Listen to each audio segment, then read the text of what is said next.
ಇಷ್ಟು ದಿನ ಸ್ವಲ್ಪ ಬ್ಯುಸಿಯಾಗಿದ್ದೆ. ಆಮೇಲೆ ಸ್ವಲ್ಪ ಹೆಲ್ತ್ ಇಶ್ಯೂಸ್ ಇತ್ತು. ಹಾಗೆ ಕತೆ ಹಾಕಲಿಲ್ಲ. ಇವತ್ತು ಹಾಕ್ತೀನಿ. ಸುಹಾನ ಗೌತಮ್ ಕಾರನ್ನು ಫಾಲೋ ಮಾಡಿದ್ಲು. ಗೌತಮ್ ಬಂದ ಮೆಸೇಜ್ ಗಮನಿಸಿ ಮೊಬೈಲ್ ಕೈಗೆತ್ತಿಕೊಂಡಿದ್ದ. ಗುಡ್ ಮಾರ್ನಿಂಗ್ ಎಂದಿದ್ದ ಸಾಲುಗಳ ನಂತರ ಇರುವುದನ್ನು ಓದಿದ್ದ. ನಾನು ನಿಮ್ಮ ಬಗ್ಗೆ ತಿಳಿಯುವುದಕ್ಕೆ ಮೊದಲೇ ನನಗೆ ಗೊತ್ತಿಲ್ಲದೆ ಭಯದ ಜೊತೆಗೆ ಮೆಚ್ಚಿಕೊಂಡಿದ್ದೆ. ನನ್ನ ಬಗ್ಗೆ ದಯವಿಟ್ಟು ತಪ್ಪಾಗಿ ತಿಳಿಯಬೇಡಿ. ನೋವಾಗುತ್ತೆ.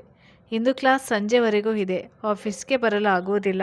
ಸಂಜೆ ಮನೆಗೆ ಬರ್ತೀನಿ. ಓದಿದವನು ಭಯ ತಿಳಿಯದೆ ಮೆಚ್ಚಿಕೊಂಡಿದ್ದೆ. ಏನಿದೆಲ್ಲ, ಇಂದು ಮನೆಗೆ ಬಂದಾಗ ಕೇಳಿ ತಿಳಿದುಕೊಳ್ಬೇಕು. ಆದರೂ ಆಫೀಸ್ಗೆ ಬಂದಿದ್ದರೆ ಆಗುತ್ತಿತ್ತು ಎಂದುಕೊಂಡೇ ಕಾರಿನ ವೇಗ ಹೆಚ್ಚಿಸಿದ್ದ. ನಂತರ ಕಾಲೇಜ್ ಬಿಡುವ ಸಮಯಕ್ಕೆ ಅಲ್ಲಿಗೆ ಹೋದರೆ ಆಯ್ತು. ಮನೆಯಲ್ಲಿ ಸರಿಯಾಗಿ ಮಾತನಾಡಲು ಆಗೋದಿಲ್ಲ. ಆಫೀಸ್ನಲ್ಲಿ ಯಾವ ಡಿಸ್ಟರ್ಬೆನ್ಸ್ ಇರೋಲ್ಲ. ಹೇಳಿಕೊಂಡವನು ಕೊನೆ ಕ್ಲಾಸ್ ಇದ್ದಾಗ ಮೆಸೇಜ್ ಮಾಡು, ಬರ್ತೀನಿ. ಹಾಗೆ ನಿನ್ನ ಮನಸ್ಸಿನಲ್ಲಿರುವ ಅನುಮಾನಗಳನ್ನೆಲ್ಲ ನೆನಪಿಸಿಕೊ. ಈ ದಿನವೇ ಎಲ್ಲವನ್ನು ಬಗೆಹರಿಸಿಕೊಂಡು ಬಿಡು. ಟೈಪ್ ಮಾಡಿ ಕಳಿಸಿದ್ದ. ತನ್ನ ನಲ್ಲಿ ಕುಳಿತವನಿಗೆ ಇನ್ನು ಕೆಲವೇ ಕ್ಷಣಗಳಲ್ಲಿ ಸುಹನ ಬರ್ತಾಳೆ ಎನ್ನುವ ವಿಷಯ ತಿಳಿದಿತ್ತು. ಕಾರಣ ತಾನು ಆದ್ರಿ ಜೊತೆ ಮಾತನಾಡುವಾಗ ಕಾರ್ ಬಂದು ಹಿಂದೆ ನಿಂತದ್ದು ಗಮನಿಸಿದ್ದ. ಕೋಟಾ ನೋಟಿನ ವ್ಯವಹಾರದಲ್ಲಿ ಇವಳ ಕೈವಾಡ ಕೂಡ ಇದೆ ಎನ್ನುವುದು ತಿಳಿದಿತ್ತು. ನಾಯರ್ಗಿದೆಲ್ಲ ಗೊತ್ತಿದೆಯೋ ಇಲ್ಲವೋ, ಅಥವಾ ಅವರು ಕೂಡ ಇವಳ ಜೊತೆಗೆ ಕೈ ಸೇರಿಸಿದ್ದಾರಾ ಯೋಚಿಸುತ್ತಾ ಕುಳಿತಿದ್ದ. ಪರ್ಮಿಷನ್ ಏನನ್ನು ಕೇಳದೆ ಬಾಗಿಲು ತಳ್ಳಿಕೊಂಡು ಒಳಗೆ ಬಂದ ಸುಹಾನ ಅವನನ್ನೇ ಕೆಕ್ಕರಿಸಿಕೊಂಡು ನೋಡಿದಳು. ಗೌತಮ್ ಕುಳಿತುಕೋ ಎನ್ನುವಂತೆ ಕೈಯಲ್ಲಿ ತೋರಿಸಲು ಹೋಗಲಿಲ್ಲ. ಕನ್ಸ್ಟ್ರಕ್ಷನ್ ಕೆಲಸ ಮ್ಯಾನೇಜರ್ಗೆ ವಹಿಸಿದ್ದೇನೆ. ಅವರ ಜೊತೆ ಮಾತನಾಡಿಕೊಳ್ಳಿ. ನೀವಿಲ್ಲಿ ಬರುವ ಅವಶ್ಯಕತೆ ಇರಲಿಲ್ಲ. ಬಂದಾಗಿದೆ. ಅದೇನು ಹೇಳಿ ಬೇಗ ಹೋಗಿ. ನನಗೆ ಕೆಲಸ ಇದೆ ಎಂದಿದ್ದ. ಏನ್ ಕೆಲ್ಸ? ಮತ್ತೆ ಆ ಹುಡುಗಿಯನ್ನು ಕರೆದುಕೊಂಡು ಬಂದು ಮುದ್ದಾಡುವುದಾ ಕೇಳಿದಳು. ಈಗ ಮತ್ತಷ್ಟು ಕಂಫರ್ಟೇಬಲ್ ಆಗಿ ಕುಳಿತ ಗೌತಮ್, ಅದು ನನ್ನ ಪರ್ಸನಲ್ ವಿಷಯ. ಹಾಗೆ ಅಂದ್ಕೊಳ್ಳಿ. ಅದರಿಂದ ನಿಮ್ಗೇನು ಸಮಸ್ಯೆ ಇಲ್ವಲ್ಲ ಎಂದಿದ್ದ. ಜನಗಳೇ ಎದುರು ಎಂತ ನಾಟಕ ಆಡ್ತಿದ್ದೆ. ಹೆಣ್ಣು ಅಂದ್ರೆ ಆಗೋದೇ ಇಲ್ಲ ಅಂತಿದ್ದೆ. ನಿನ್ನೆ ನಿನ್ನ ಕ್ಯಾಬಿನ್ನಲ್ಲಿ ಅವಳ ಜೊತೆ ಏನ್ ಮಾಡ್ತಾ ಇದ್ದೆ? ನಾನೇ ನೋಡಿದೆನಲ್ಲ. ಅವಳ ಹತ್ತಿರ ಅಷ್ಟೊಂದು ಕ್ಲೋಸ್ ಆಗಿ ಮುಂದುವರೆದಿದ್ದೆ. ನಿಮ್ಮಿಬ್ಬರನ್ನಾಗೆ ನೋಡಿ ಮೈಯೆಲ್ಲ ಹುರಿದು ಹೋಯಿತು ಎಂದಿದ್ದಳು. ಗೌತಮ್, ಮೊದಲನೇದಾಗಿ ನಾನು ಬಂದು ನಿನ್ನ ಬಳಿಯಲ್ಲಾಗಲಿ ಬೇರೆ ಯಾರ ಬಳಿಯಲ್ಲಾದರೂ ಹೆಣ್ಣು ಅಂದ್ರೆ ನನಗೆ ಆಗೋಲ್ಲ, ಜೀವನ ಪೂರ್ತಿಗೆ ಒಂಟಿಯಾಗಿ ಇರುತ್ತೇನೆ ಎಂದು ಹೇಳಿದ್ನ. ಮತ್ತೆ ಅವಳು ಇವಳು ಅಂದೆಲ್ಲ ಹೇಳ್ಬೇಡ. ಅವಳಿಗೆ ಮರ್ಯಾದೆ ಕೊಟ್ಟು ಮಾತನಾಡಿ. ನನ್ನಿಂದ ಮರ್ಯಾದೆ ಎಕ್ಸ್ಪೆಕ್ಟ್ ಮಾಡು. ಇನ್ನು ನಾನು ಅವಳನ್ನು ತಬ್ಬಿ ಮುತ್ತುಡುವ ವಿಷಯಕ್ಕೆ ಬಂದರೆ ನನ್ನ ಹೆಂಡತಿ ಆಗುವವಳು. ಅದಕ್ಕೂ ಮೀರಿ ಅವಳ ಬಳಿ ಸಲುಗೆ ವಹಿಸಿ ಮುಂದುವರಿದರೂ ತಪ್ಪಿಲ್ಲ ಅನ್ನೋದು ನನ್ನ ಭಾವನೆ ಎಂದಿದ್ದ. ಸುಹಾನ ಅವನ ಮಾತಿಗೆ ಖುದ್ದು ಹೋಗಿದ್ದಳು. ಅವಳಿಗಿಂತ ನಾನು ಯಾವುದ್ರಲ್ಲಿ ಕಡಿಮೆಯಾಗಿದ್ದೇನೆ? ನನ್ನ ಮುಂದೆ ಅವಳು ಏನೇನೂ ಅಲ್ಲ. ನೀನು ಬಯಸಿದ ಸುಖ ಎಲ್ಲ ನಾನೇ ಕೊಡುತ್ತಿದ್ದೆ ಎಂದಳವಳು. ಅವನ ಮುಖಭಾವ ನೋಡುತ್ತಾ ಇವನನ್ನು ಬದಲಾಯಿಸಲು ಸಾಧ್ಯವಿಲ್ಲ ಎನ್ನುವ ನಿರ್ಧಾರಕ್ಕೆ ಬರುತ್ತಾ, ಸರಿ ಹೋಗ್ಲಿ ಬಿಡು. ನೀನು ಅವಳನ್ನು ಮದುವೆ ಆದ್ರೂ ನನ್ನೊಂದಿಗೆ ಚೆನ್ನಾಗಿದ್ದರೆ ನನ್ನದೇನು ಅಭ್ಯಂತರ ಇಲ್ಲ ಎಂದಿದ್ದಳು. ಗೌತಮ್, ನಿನ್ನ ಅಭ್ಯಂತರದ ಅವಶ್ಯಕತೆ ನನಗಿಲ್ಲ. ಹಾಗೆ ನಿನಗೂ ಅವಳಿಗೂ ಹೋಲಿಕೆ ಮಾಡಲು ಹೋಗ್ಬೇಡ. ಹಾಗೆ ಯೋಚಿಸಲು ಕೂಡ ಕಷ್ಟ ನನಗೆ. ಇನ್ನು ನಿನ್ನಂತ ಕೊಚ್ಚೆಯಿಂದ ಇದಕ್ಕಿಂತ ಹೆಚ್ಚು ಇನ್ನೇನು ನಿರೀಕ್ಷಿಸಲು ಸಾಧ್ಯ ಇಲ್ಲ ಎಂದಿದ್ದ. ಸುಹಾನ, ಗೌತಮ್, ನನ್ನನ್ನು ಕೆರಳಿಸಬೇಡ. ನಾನ್ ತಲೆ ಕೆಟ್ರೆ ಏನ್ ಮಾಡ್ತೀನಿ ಅಂತ ನನಗೆ ಗೊತ್ತಿಲ್ಲ. ಆಮೇಲೆ ಅದನ್ನ ನಿನ್ನ ಹುಡುಗಿ ಅನುಭವಿಸಬೇಕಾಗುತ್ತದೆ ಎಂದಿದ್ದಳು. ಅವಳ ಕೊನೆ ವಾಕ್ಯ ಮುಗಿಯುತ್ತಿದ್ದಂತೆ ಗೌತಮ್ ಟೇಬಲ್ ಮೇಲೆ ಜೋರಾಗಿ ಅಂಗೈಯಲ್ಲಿ ತಟ್ಟಿ, ನನ್ನನ್ನು ತುಂಬಾ ಕಡಿಮೆ ಅಂದಾಜಿಸ್ತಿದ್ಯಾ? ಅವಳಿಗೆ ನೀನ್ ಏನಾದ್ರೂ ತೊಂದರೆ ಕೊಡುವುದಿರಲಿ. ನಿನ್ನ ನೆರಳು ಅವಳ ಮೇಲೆ ಬಿದ್ದರೂ ಕೂಡ ನಿನ್ನ ಪರಿಸ್ಥಿತಿ ಏನಾಗುತ್ತೆ ಅಂತ ನನಗೆ ಗೊತ್ತಿಲ್ಲ. ನನ್ನನ್ನು ಆ ಮಟ್ಟಕ್ಕೆ ತಂದು ನಿಲ್ಲಿಸ್ಬೇಡ. ಇವನಿಗೆ ಕೋಪ ಅಷ್ಟೇ, ಬೇರೇನ್ ಮಾಡ್ತಾನೆ ಎಂದುಕೊಳ್ಳಲು ಹೋಗ್ಬೇಡ. ಅವಳ ವಿಷಯಕ್ಕೆ ಎನ್ನುವುದಾದರೆ ನಾನು ಯಾವ ಮಟ್ಟಕ್ಕೆ ಬೇಕಾದ್ರೂ ಇಳಿಯುತ್ತೇನೆ ಎಂದಿದ್ದ. ಅವನ ಆವೇಶ, ಕಣ್ಣುಗಳಲ್ಲಿ ತುಂಬಿದ ಕೋಪ ನೋಡಿ ಒಂದು ಕ್ಷಣ ಬೆಚ್ಚಿದಳು. ಆದರೂ ಹಿಂದೆ ಸರಿಯದೆ, ನನ್ನ ಬಗ್ಗೆ ಕೂಡ ನಿಂಗೆ ಸರಿಯಾಗಿ ತಿಳಿದಿಲ್ಲ. ಬಯಸಿದ್ದು ಪಡೆದೇ ತೀರುತ್ತೇನೆ ಹೇಳಿ ಅಲ್ಲಿಂದ ನಡೆದಿದ್ದಳು. ಗೌತಮ್ ಇವಳನ್ನು ಹಗುರವಾಗಿ ತೆಗೆದುಕೊಳ್ಳುವಂತಿಲ್ಲ. ಅವಳನ್ನು ಹುಷಾರಾಗಿ ನೋಡಿಕೊಳ್ಬೇಕು. ಮೊದಲು ಯಾವುದಕ್ಕೂ ಯೋಚಿಸ್ತಿರಲಿಲ್ಲ.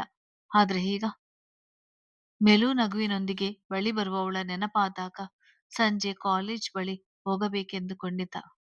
ಕೃಷ್ಣ ಪ್ರಸಾದ್ ಅವರು ಮನೆಯಲ್ಲಿ ನಡೆಯುತ್ತಿದ್ದ ಮಾತುಕತೆಗೆ ಅವಳಿಗೇನು ಗೊತ್ತಾಗ್ತದೆ? ಅದಿನ್ನು ಮಗು ಎಂದಿದ್ದರು.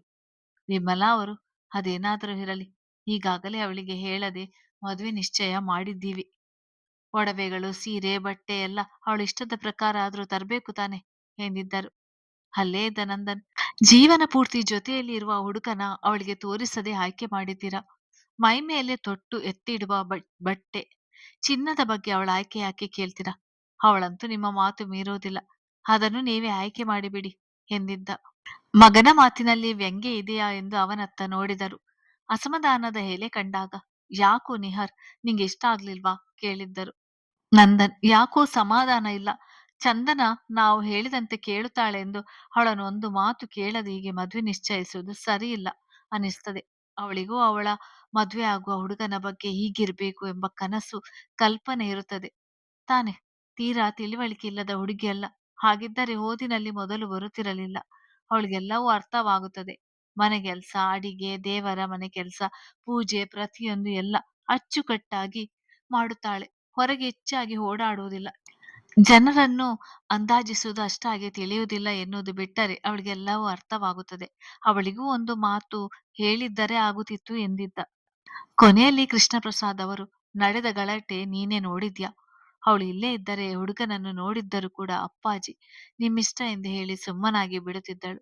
ಈಗಲೂ ಅದೇ ನಡೆಯುತ್ತಿರುವುದು. ಈಗ ಅವಳಿಗೆ ವಿಷಯ ತಿಳಿಸುವುದು ಬೇಡ ಎಂದುಕೊಂಡಿರುವ ಕಾರಣ, ನಮ್ಮನ್ನು ಬಿಟ್ಟು ಹೋಗಬೇಕಾಗುತ್ತದೆ ಅಥವಾ ಹೊಸ ಪರಿಸರ ಹೇಗೋ ಏನೋ ಎಂದು ಹೆದರಿ ಅವಳು ಸರಿಯಾಗಿ ಓದದೇ ಇದ್ದರೆ ಮತ್ತೆ ಈಗಿನಿಂದ ಅಲ್ಲಿ ಅವಳು ಕೊರಗುತ್ತಾ ಕುಳಿತರೆ ಕಷ್ಟ.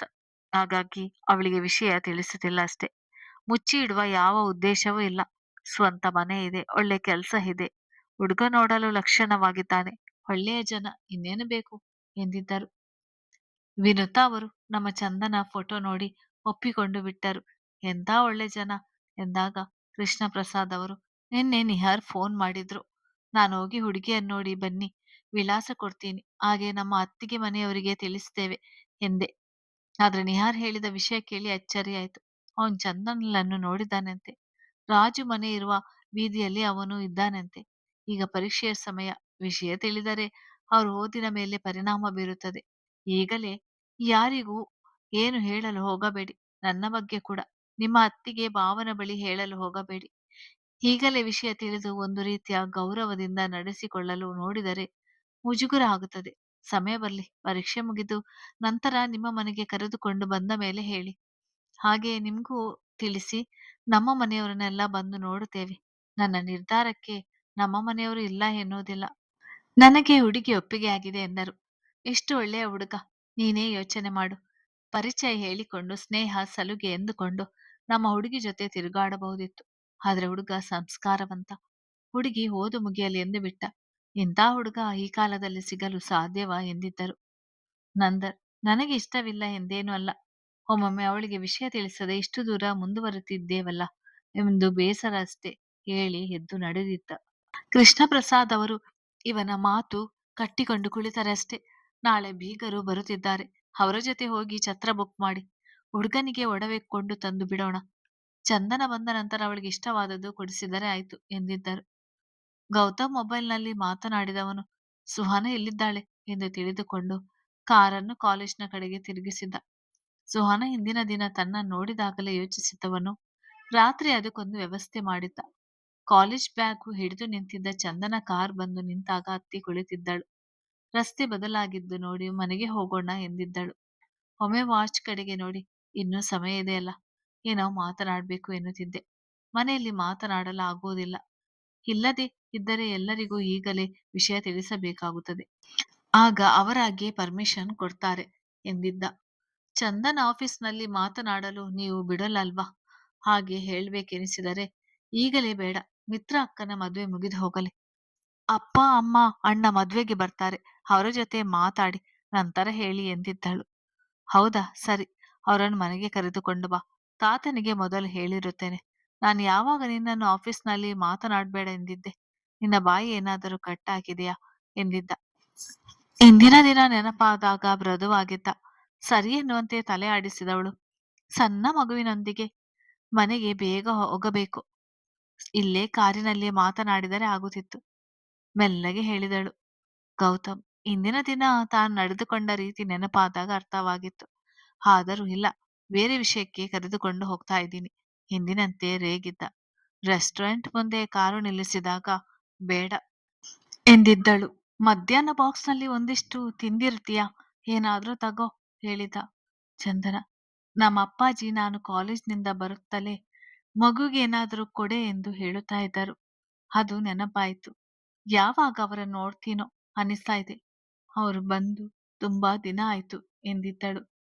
ಅವಳು ಮಂಕಾಗಿದ್ದ ಮುಖ ನೋಡಿದ್ದ ಗೌತಮ್. ಅಂದ್ರೆ ಇನ್ನೂ 18 ವರ್ಷ ಬಿಟ್ಕೊಂಡು ನಾನು ಹೇಳಬೇಕಾಗಿದ್ದ ಮಾತನ್ನು ಈಗ ನಿನಗೆ ಹೇಳ್ತಾ ಇದ್ದೀನಿ ಅಂತಾಯ್ತು ಎಂದಿದ್ದ, ಅವಳ ಮುಖದಲ್ಲಿ ನಗು ಮೂಡಿಸಲು. ಆದರೆ ಚಂದನಳಿಗೆ ಸರಿಯಾಗಿ ಅರ್ಥ ಆಗ್ಲಿಲ್ಲ. ಅರ್ಥ ಮಾಡಿಕೊಳ್ಳದೆ, ಅದಕ್ಕೆ ನನಗೆ ತುಂಬಾ ವಿಷಯದಲ್ಲಿ ನೀವು ಅಪ್ಪಾಜಿ ನನ್ನನ್ನು ಒಂದೇ ರೀತಿ ಕೇರ್ ಮಾಡ್ತೀರಾ ಅನಿಸುತ್ತೆ. ಅವರು ಕೂಡ ಕಾಲೇಜ್ ಬಿಡುವ ಸಮಯಕ್ಕೆ ಗೇಟ್ ಬಳಿ ಕಾಯ್ತಾ ನಿಂತಿರ್ತಾ ಇದ್ರು ಎಂದಿದ್ದಳು.